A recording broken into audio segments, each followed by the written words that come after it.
economistes que han estat sempre a l'escampada disposats a fer xerrades i que sempre s'han implicat en els moviments socials.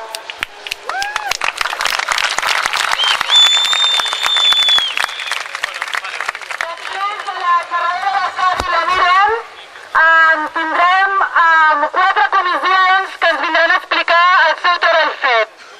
Tindrem en primer lloc la comissió laboral, després tindrem la comissió de salut, després la comissió d'economia i després la comissió d'educació, que explicaran el treball que han estat fent durant tots aquests dies i ens explicaran també noves accions i noves convocatòries. Bueno, us deixo doncs amb l'Arcadi i la Miren.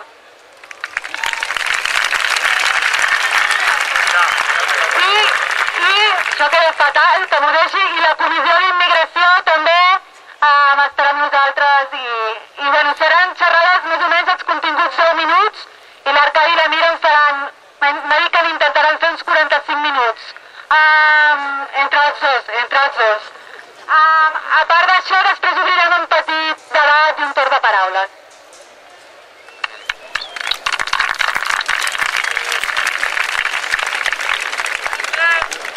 Hola, bona nit a tothom. La veritat és que he sigut professora durant 35 anys, però mai no m'havia trobat en una situació en la que estigués jo tan contenta de dirigiros la palabra.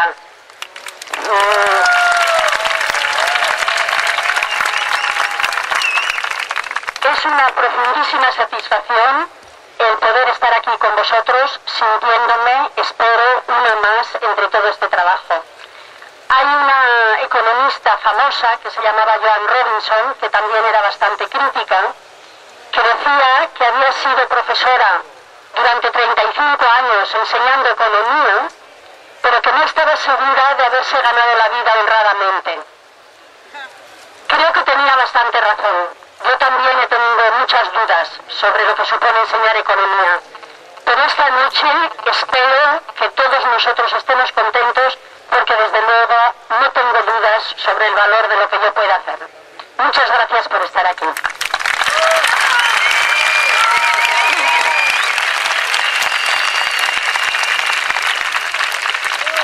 Bueno, como tenemos que hablar relativamente poco tiempo, voy a ir bastante deprisa.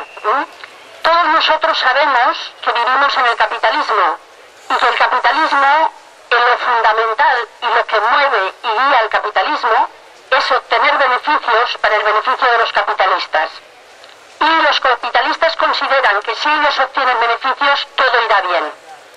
Hasta eso estamos viendo que no es verdad, porque ellos están obteniendo beneficios y todo no va bien. Pero ellos piensan eso y sobre todo hay que tener en cuenta que son ellos los que pueden tomar las decisiones importantes en la vida económica. Al final, ya podemos trabajar 5.000 personas en una empresa, que cuando viene el dueño de la empresa es el que dice lo que hay que hacer. Y no podemos olvidarnos esto para entender nada de lo que está pasando en la actualidad. Todos nosotros sabemos que la crisis causa problemas. Perdón, que no hay capitalismo sin crisis. Siempre que haya capitalismo seguirá habiendo crisis. No nos hagamos ilusiones. Siempre habrá crisis en el capitalismo. Y esto sabemos por experiencia que genera muchos problemas. Al capital, pobrecitos, les disminuyen un poco los beneficios. Pero sobre todo a las personas, a las clases populares, y yo entiendo por clases populares incluso las clases medias. Las clases medias, aunque algunos de ellos no se reconozcan, son también clases populares. Y para estos el problema es el paro y la caída de salarios. Y el deterioro de las condiciones de vida, de trabajo, los desahucios. Este es el fruto de las crisis en el capitalismo. El capital entonces, en todas las crisis, pero particularmente en esta crisis, lo que ha hecho, después de pasar 40 años diciendo que el Estado no tenía que formar parte de la vida económica, en cuanto ha visto la dureza de la crisis, se ha agarrado al Estado y le ha dicho al Estado, me tienes que ayudar. Y el Estado le ha respondido que sí, porque el Estado siempre va a apoyar al capital. Otra cosa es que a veces quiera hacer algo para conformarnos a nosotros, para que no le alborotemos. Pero cuando hay dudas, ya veis claramente cuál es su papel. No tenemos nada más que mirar dónde está el Estado y dónde estamos nosotros. Y verdaderamente...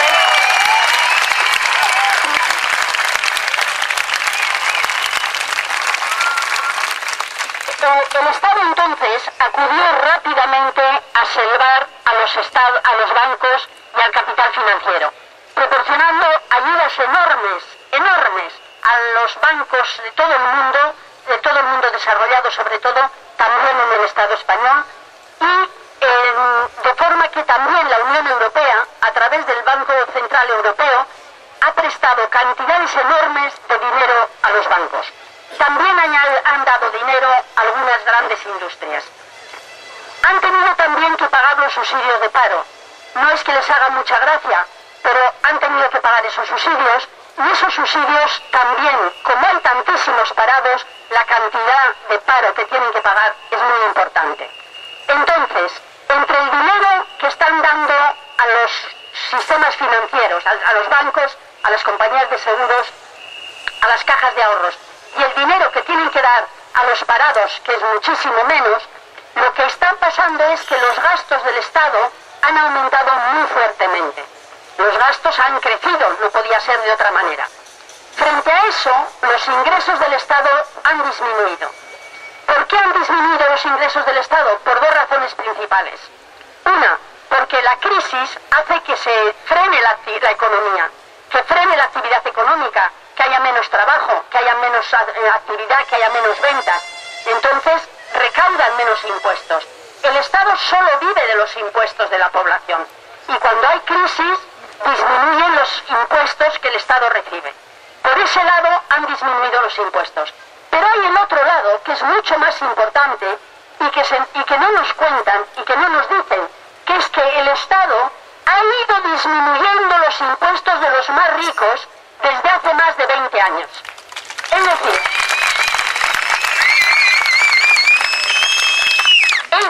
que cuando nos dicen que no hay dinero, es verdad que no hay dinero, pero es verdad que no hay dinero porque ellos no han hecho absolutamente ningún intento de aumentar los ingresos. Y todo lo que se les ocurre es frenar los gastos y decir que no hay dinero. Es decir, que el que no haya dinero es voluntad de las autoridades en una gran parte, porque desde hace 20 años están disminuyendo impuestos.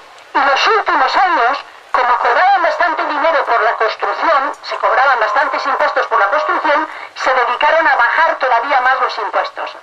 Solamente un dato.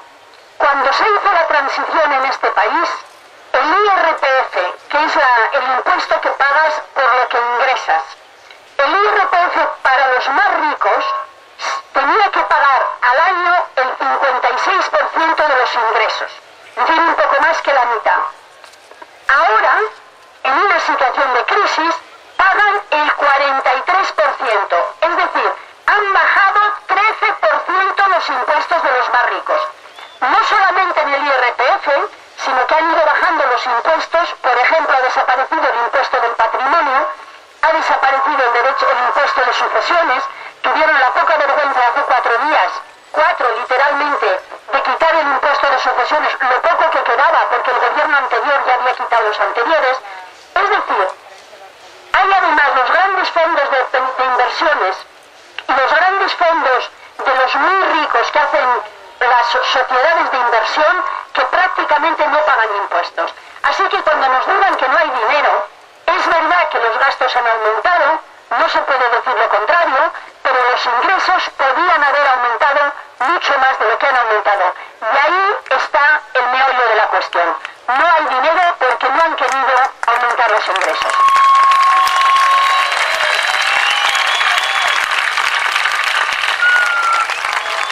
Por lo tanto, si aumentan los gastos y no aumentan los ingresos, todos podemos entender que el Estado se ha tenido que endeudar y la deuda pública del Estado ha crecido rapidísimamente.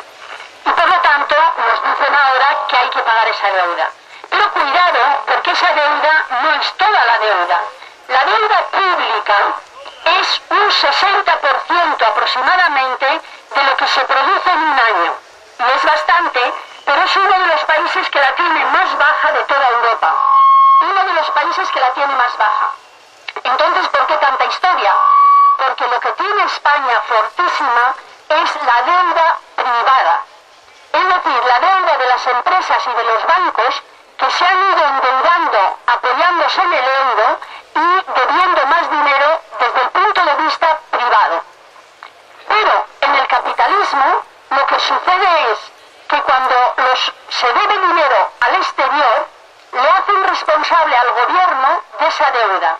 De forma que ahora, teóricamente y en la realidad, el Estado español, que somos todos nosotros, nos dicen que debemos más de 170% de lo que se produce al año.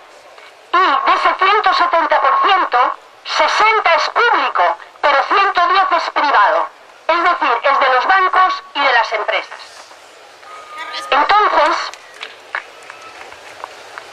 nos dicen que para pagar esa deuda hay que tomar medidas de ajuste, hay que ajustarse.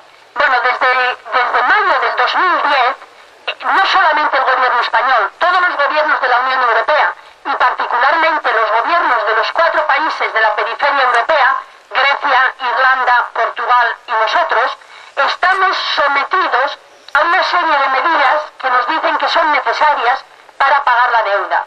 Esas medidas son el ajuste del presupuesto, es decir, hay que disminuir el gasto del Estado, luego veremos cuáles, la reforma laboral y el acuerdo de los agentes sociales, la reforma de las pensiones y el acuerdo marco que han hecho los sindicatos con el gobierno. Y todavía están intentando hacer más y más, que ya sabéis que estos días estaban negociando los sindicatos y los patronos para eliminar, lo digo consciente de lo que dice esa palabra, para eliminar los convenios colectivos tal como los conocemos ahora y desvirtuarlos completamente, hasta tal punto que estos sindicatos que tenemos mayoritarios no se atrevían siquiera a firmarlos. Y entonces la patronal dijo que encima quieren todavía más. Entonces se han roto las negociaciones y el gobierno ha aprobado una reforma que en el fondo, según todos los comentaristas, se parece mucho a lo que pedía la patronal, con una o dos cosas que han sostenido los sindicatos. Es decir, que realmente lo que estamos es en presencia de una serie de medidas durísimas para las clases populares y para los trabajadores, justificándolas en el sentido de que esto es necesario, hay que hacerlo para que nos crean y para poder pagar la deuda. Bueno, esto no es verdad, porque la prueba de todas esas medidas hay dos cosas importantes. Ahora yo no voy a entrar en todas las medidas porque están todas las comisiones que van a hablar sobre ello. Pero lo que sí quiero decir es que con todas esas medidas hay dos cosas que hay que mencionar. La primera es que esas dos medidas son durísimas para toda la población, como ya estamos viendo. Y que además, que es el segundo punto y que me parece casi más importante, no van a resolver el problema de la crisis ni el problema económico del país. Esas medidas no se están tomando para resolver los problemas económicos. Se están tomando porque conviene, ni siquiera diría a los poderes fácticos solo del Estado español, sino son medidas importantísimas que se están tomando para que se pueda pagar la deuda, o mejor dicho, los intereses de la deuda, porque la deuda no se podrá pagar, los intereses de la deuda a los bancos alemanes, a los bancos franceses y a los bancos holandeses, que porque a ellos les convenía nos han prestado el dinero. Es decir,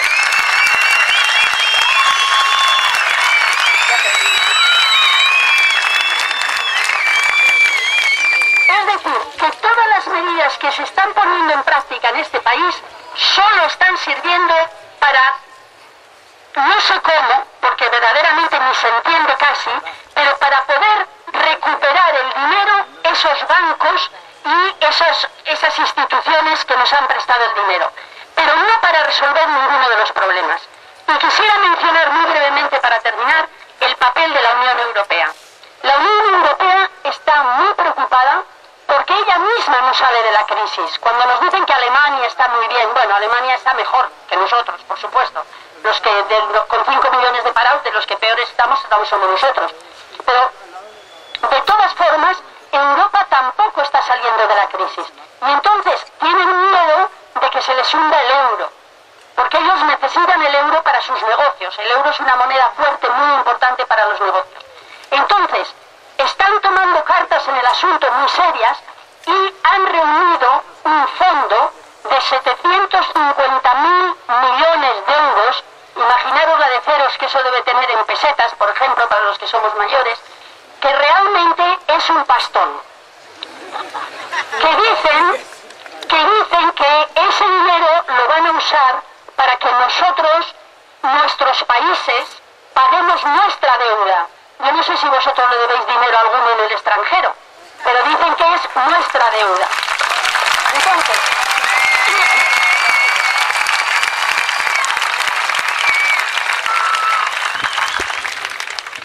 dice que han hecho ese fondo para ayudarnos, para rescatarnos. Daros cuenta cómo utilizan las palabras, ¿eh? Eso es muy importante. Van a rescatarnos. Bueno, pero resulta que a cambio de que nos presten ese dinero, va a exigirnos la Unión Europea unas medidas más y más duras y más tremendas cada vez.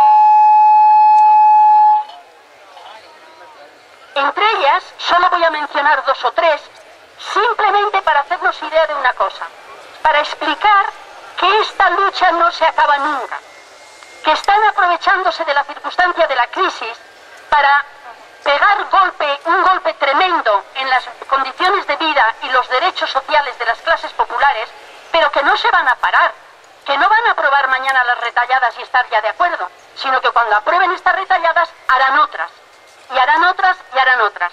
Y de hecho, fijaros que la Unión Europea ayer todavía le dijo al Estado español que tenía que aumentar todavía más el IVA para que pudieran bajar las cotizaciones sociales de los patronos.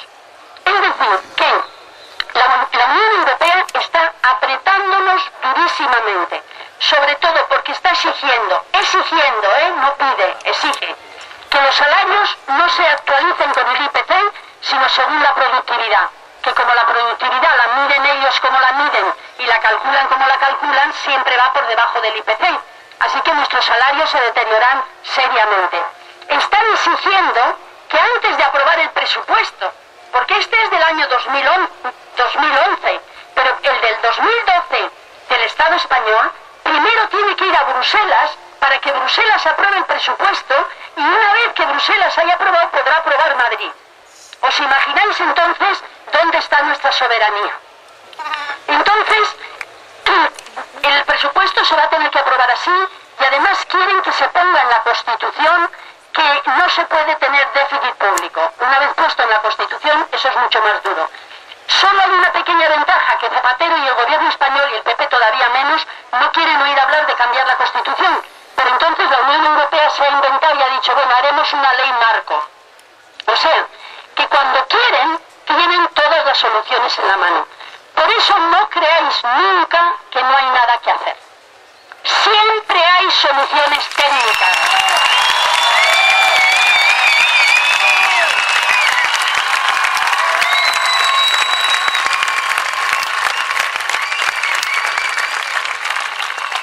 Los problemas son de fuerza política y de voluntad política, pero soluciones teóricas hay siempre. La otra cosa que está exigiendo la Unión Europea es que se revise el gasto en pensiones, en salud, en educación, en asistencia social. Y la otra cosa que están intentando hacer es lo que dicen la coordinación de impuestos. Es decir, de una manera muy complicada, que ahora no me da tiempo a explicar, lo que quieren es que los cálculos de los impuestos se hagan iguales en todos los países, pero no para que paguen igual, sino para que luego cada país aplique la tasa que quiera. Y los países, las multinacionales, puedan entonces las pérdidas de un país juntar con los beneficios de otros y cotizar mucho menos. Por lo tanto, ellos mismos dicen, las autoridades de la Unión Europea, que con este sistema se pagarán 2.000 millones de euros al año menos de impuestos, las grandes empresas. Todo esto y muchísimo más. Lo único que pretendo decir es que tenemos tenemos que reaccionar a la fuerza, queramos o no, porque si no cada día va a peor. Y esto no va a parar. La necesidad es total respecto a la... Porque la Unión Europea en ningún momento tiene una política de apoyar los intereses populares. No hay ayuda para el paro, no hay ayuda para los desahucios, no hay ayuda para las tecnologías, no hay ayuda para nada que realmente nos pueda ayudar a nosotros. Entonces, la situación es de un fuerte endurecimiento. Entonces, ahora sí que termino, lo que quiero decir es, ¿y todo esto a dónde nos lleva? Todo esto, ya os he dicho, siento mucho ser tan agorera, pero no nos lleva a salir de la crisis.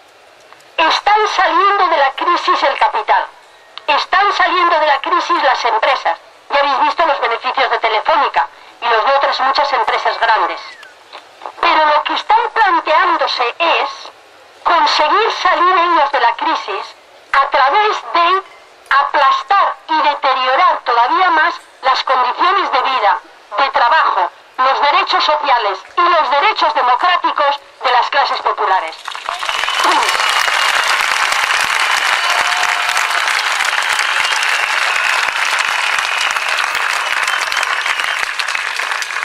Y además de una forma permanente. Ya os dais cuenta que ellos mismos están diciendo, no, la salida de la crisis va para largo. Yo creo que lo que pretenden es que volvamos a situaciones de hace 40 años, que empecemos de ahí y después ya se verá. Pero eso va a ser muy lento, muy despacio, y para nosotros lo que quieren es una vida y unos derechos sociales y políticos muy por debajo de los que podíamos esperar. Para eso insisto, y perdonadme que de la lata, no podemos tolerar el no reaccionar. Y finalmente, para hablar de las retalladas que van a aprobar esta gente mañana, deciros que, como supongo que habéis entendido, todo esto no es nada más que lo que nos toca ya a nivel catalán y a nivel incluso local.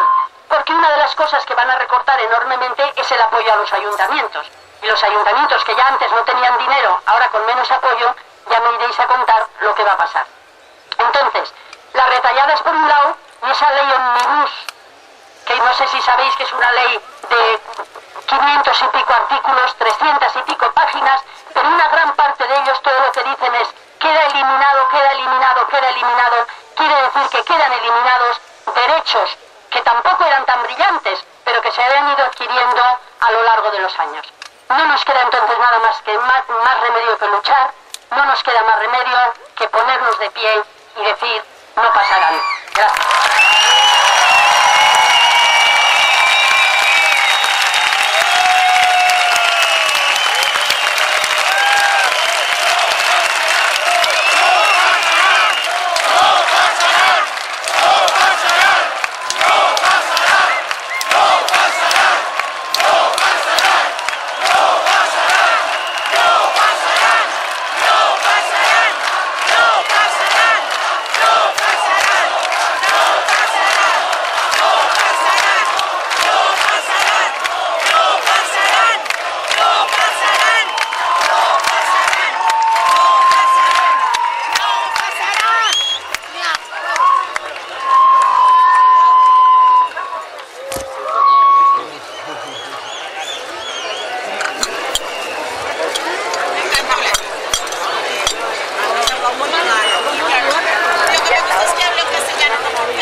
Bona nit a tothom.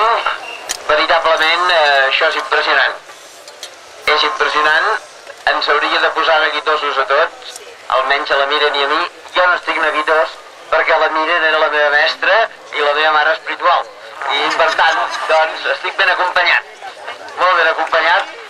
Es una manera muy delicada de dirme que soy grande. No tant, no tant. Bé, en tot cas, moltes gràcies a tots per ser aquí. Quan jo era jovenet, en això que hi ha aquí al davant, que en dèiem l'estació de França, era la porta cap a Europa.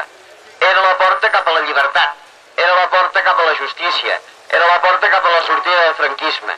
I ara jo penso que avui és un lloc molt adequat perquè hem fet un canvi, hem deixat la plaça de Catalunya no pas per deixar les nostres reivindicacions, sinó per començar un camí nou. I penso que res millor que una estació de tren per començar un camí nou. Visca l'estació de França, que en el seu moment era aquella. La Mira en parlava ara just fa un moment de 40 anys enrere. Abans, quan s'ha fet la presentació, també s'ha dit una cosa diferent, que la gent ve dels barris. Doncs bé, voldria barrejar les dues coses, els 40 anys enrere i els barris. S'han esmentat diferents barris de Barcelona que han dut gent cap aquí. Us puc dir un, que no sé si s'ha esmentat o no, però és un barri bastant conegut, es diu l'Esquerra de l'Eixample. I us vull explicar una anècdota. Just fa 40 anys, l'any 1971, vaig ser un dels fundadors de l'Associació de Veïns de l'Esquerra de l'Eixample. En aquell temps, encara amb el franquisme, s'havia de demanar permís a l'autoritat. L'autoritat era el governador civil.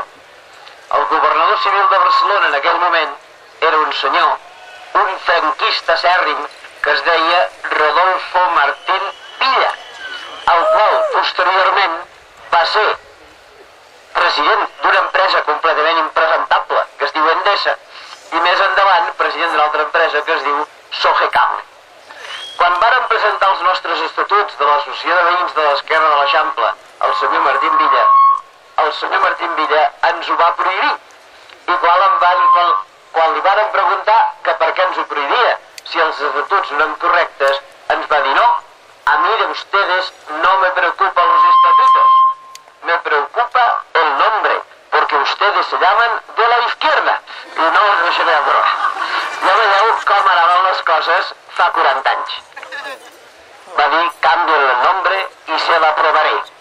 No ens va semblar reglamentària aquesta proposta i tot i que no vivíem en un estat de dret, varen fer un recurs en l'immediat superior del governador civil a veure si canviava d'opinió. En aquell temps, l'immediat superior del governador civil era el que s'anomenava el ministro de la gobernación. El nostre recurs va sortir de Barcelona, va arribar a Madrid i va arribar a mans del ministro de la gobernación, amb mala pata, perquè quan va arribar a Madrid, el ministre de la gobernació es deia Rodolfo Martín Villa i ens ho va tornar a prohibir. De manera que us haig de fer saber que l'Associació de l'Esquerra de l'Eixample va ser l'última en ser aprovada legalment aquí a Barcelona. Ja està. Això només era un petit record respecte dels temes de barris que volíem. Ara, dit això, entro una mica amb el tema que ens hem repartit amb la Miren. Ella parlava del marc general, ja heu vist que ho ha fet encantadorament bé, i jo havia de fer un apropament més a prop en el tema dels pressupostos. I ho faré des de 3 punts de vista. No se sent? Vaig a menjar més el micròfon, ara em sento. Sentiu bé, ara? Sí? No. Ara em sentiu bé, ara? Sí? És que no es pot... Hi ha un punt que no es pot més bé, ho sento. Ara sentiu bé? A veure, comencem molt ràpidament perquè la Mira ens ha explicat molt bé amb 3 facetes dels pressupostos. Primer, a nivell mundial, segon, a nivell espanyol i tercer, el que es discutirà demà aquí, si s'arriba a discutir, que és el pressupost català. A nivell mundial, hi ha 2 coses que en aquest moment obsessionen a tots aquells que d'una o d'altra manera treballen contra la crisi. Primer, l'enorme quantitat de diners que es podria aconseguir mitjançant allò que vosaltres sabeu que ja fa molt temps que es predica i que es diu la taxa Tobin. Només amb la taxa Tobin, que serviria per frenar absolutament l'especulació financera, cada any arreu del món podríem aconseguir 200.000 milions d'euros. Perdó, de dòlars. 200.000 milions de dòlars a l'any es podrien aconseguir. I amb això, d'acord amb els càlculs de l'ONU, es podria cada any eliminar 4 vegades la fam que hi ha en el món. Ja veieu una mica quina diferència hi ha entre una cosa i l'altra. Què més s'hauria de fer? Doncs, per descomptat, eliminar els paradisos fiscals. Us puc dir que en aquest moment, amagats en els paraïsos fiscals d'arreu del món, hi han 16 bilions en B de Barcelona, o més aviat en B de burro, 16 bilions de dòlars amagats en allà.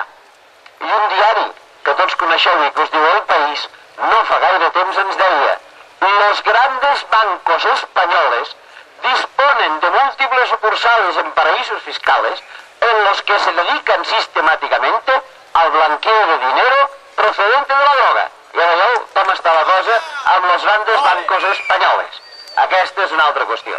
Però mentre podríem tenir recursos amb la taxa Tobin i podríem tenir recursos amb els paradisos fiscals, resulta que els diners els malbaratem de la manera més absurda.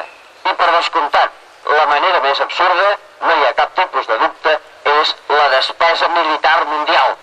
Espanya, el món cada any esmerça en despesa militar 1.500.000 milions de dòlars. Només aquests 3 apunts per demostrar-vos de quina manera el món podria anar molt millor. Passem ara a la qüestió de l'estat espanyol, que també és important.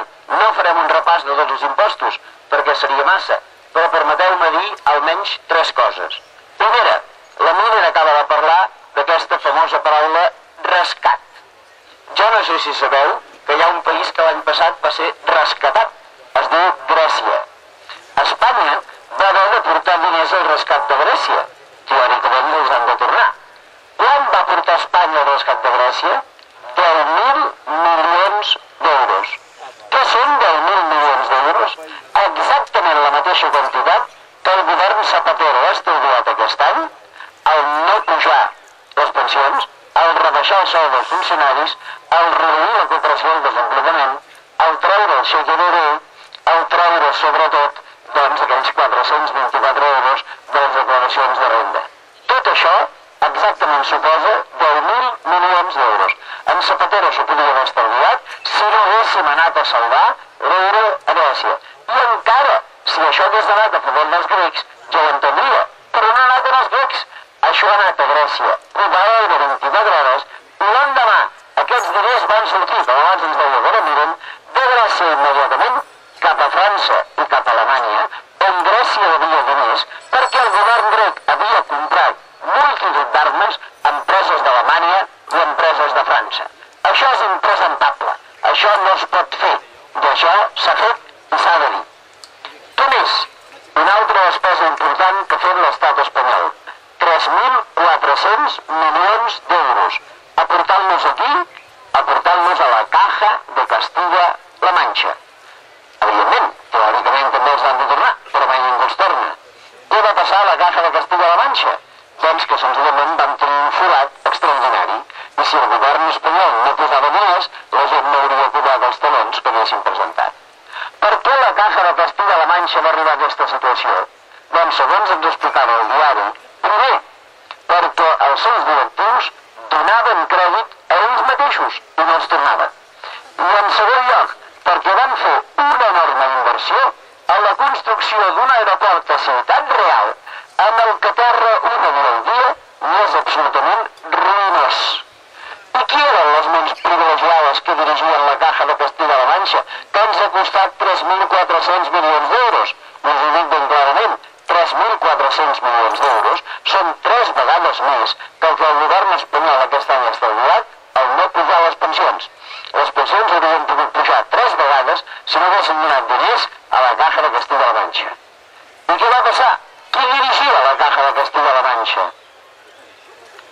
No se sent. A veure, si ara em sentiu més bé. Sí. Deia que qui dirigia la Caja de Castilla-La Manxa, que ens ha costat 3.400 milions d'euros? El president i el vicepresident de l'empresa. El president és un senyor que es diu Antonio Hernández Moltó, senador del PSOE i membre de totes les comissions anticorrupció del partit. I qui era el vicepresident? Un senyor que es diu Martín Díaz, o Díaz Martín, que encara no m'ho ha pres bé, perquè m'ho ha pres molt bé el nom de la seva senyora, que es diu Dolores de Cospedal, secretària general del Partido Popular i presidenta Junta de Castilla-La Manxa des de la setmana passada. Impresentable. Això és el que ens costa. I encara us diré una altra cosa. Aquest any, com fa un moment he explicat, el govern espanyol ha estalviat 10.000 milions d'euros. Però se n'ha gastat 17.000 milions, 1,7 vegades més, amb això tan absurd que es diu despesa militar. Us asseguro, l'única resposta és exèrcits fora, i s'ha acabat, i no hi ha res més a dir.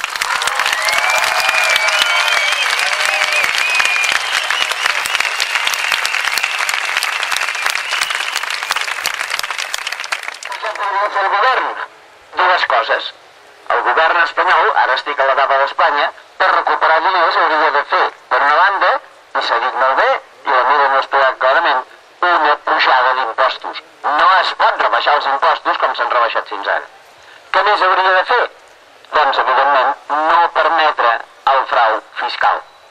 El frau fiscal a Espanya, segons hem publicat aquí al costat, aquí mateix, a la Universitat Pompeu Fabra, suposa cada any 80.000 milions d'euros, 8 vegades més de que els estem estudiant els ciutadans gràcies al Pla Zapatero de retallades. 8 vegades més les tindríem si la gent pagués els seus impostos. I finalment, què més hem de fer? Doncs, evidentment, treure de la circulació aquestes inversions absurdes i desgravables que es diuen SICAV, les societats d'inversió de capital variable. Els grans estalviadors del país posen els diners a la SICAV. I finalment no paguen ni el 56 ni el 43 que deia l'evident, paguen l'1%. I qui són els personatges que posen els diners a la SICAV? Almenys en sé dos. Un es diu Emilio Botín, presideix el Banco de Santander, i l'altre es diu Amancio Ortega i és l'amo de Zara. Sisplau, si voleu que les coses canviïn, no poseu mai els peus al Santander ni mai els peus a Zara, per favor. Són coses que s'han de fer. Això ha de ser.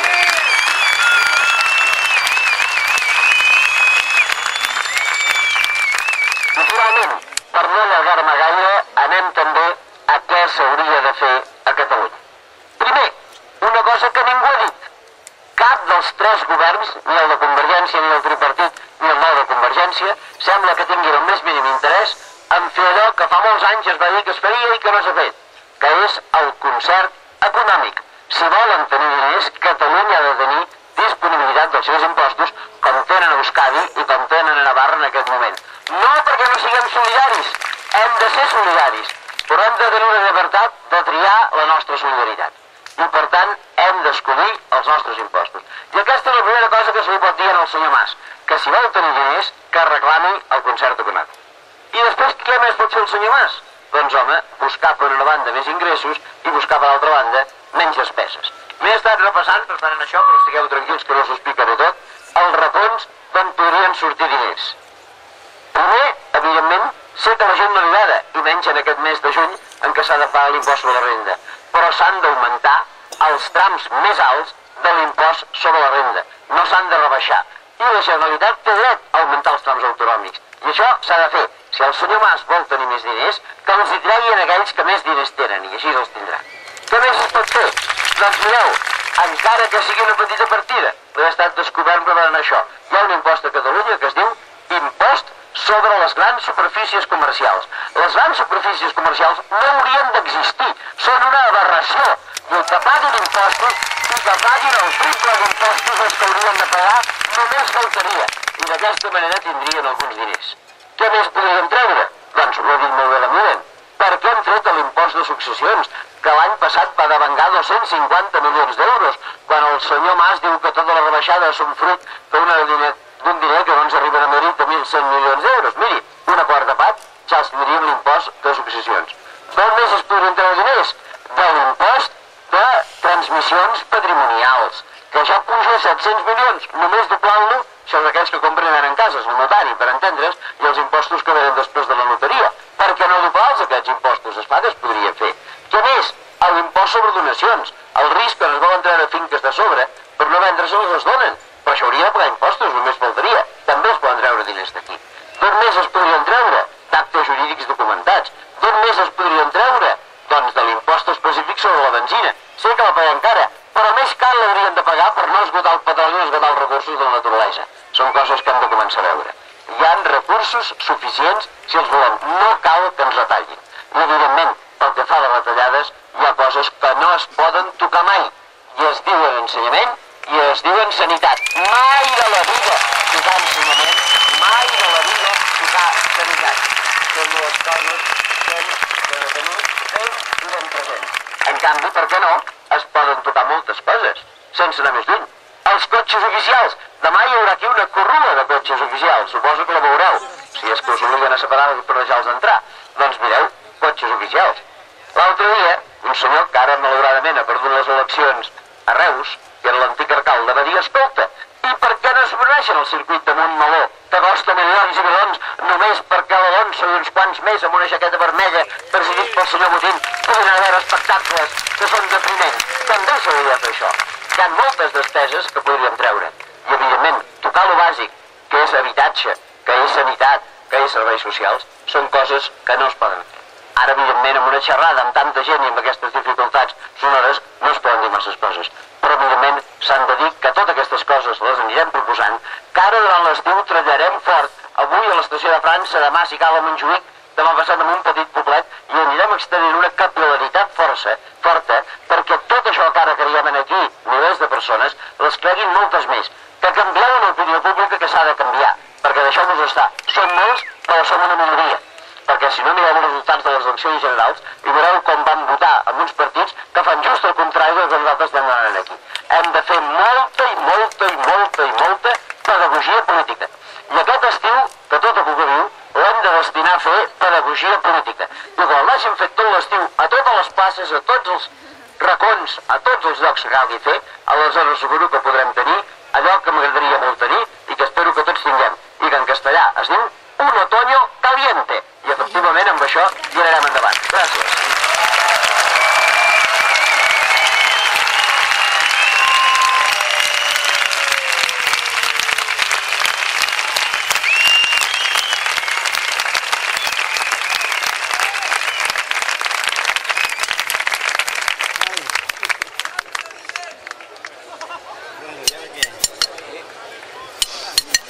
Barcelona, organizado, lo intentará paralizar. Sin más, sin menos comentar, que mucho más comentar de lo que ya han dicho Arcadio Oliveres y Miren Echezarreta.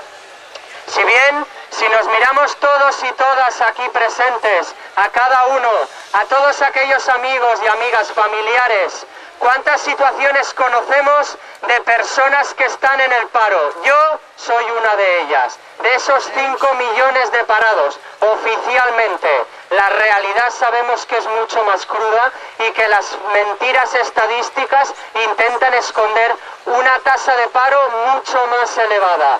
¿Cuántos de los aquí presentes, de las aquí presentes, conocen a gente o ellos mismos y ellas mismas padecen unas condiciones laborales paupérrimas, con contratos temporales cada vez más cortos, con unas condiciones en donde el sueldo cada vez es más bajo, o porque lo han recortado, o porque al fin y al cabo todas aquellas partes variables cada vez más, como si fuese una vuelta de tuerca más, se está agrandando a pasos agigantados? Pues bien, con esta realidad, con este interés, unos cuantos compañeros y compañeras, que de hecho nos conocimos en la misma Plaza Cataluña, hace ya casi un mes, tuvimos una intención, crear una subcomisión de relaciones laborales. No nos podemos olvidar de que el Estado español es, de todas las economías de la OCDE, la que tiene la tasa de paro más elevada. Repito, la oficial del 20%. La real seguramente llega al 30%, como ya algunos economistas están diciendo. Una tasa de temporalidad del 28%, es decir, que de cada 100 contratos laborales, 28 son